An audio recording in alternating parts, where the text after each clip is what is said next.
Kitchen nyama ndatora kaunda nyama ndadi ndakasvika mukitchen ndakabata izvi handidi futi anodi ndandi nokuti bhaibheri randinoverenga rinoti mazamu ake ngaakufadze always chirungu chinoreva pese pawasangana nawo.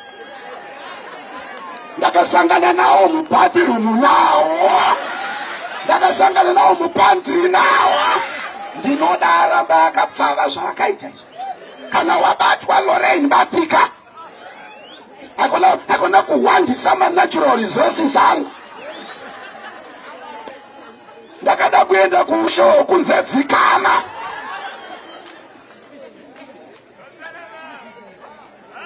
Murume mukuru, enda kune vamwe. Zvino vamwe varume vanobva vanya kunzi enda kune vamwe vari kudhindirwa passport. Next week akaenda mukadzi akuya kuofisi. Pastor, kubva Easter Friday hana motsoka. First question ndekuti asati aenda waita nezvei. Wazvinzwe? Batika. Bata munhu. Kana shanetsa rume batai munhu. Batai munhu. But hapana. Enze hazvizi zvinhu zvokuti anoti ndapererwa neorder ndoda kumbonohodha kuSouth Africa. Zviripo nariniwo. Narini.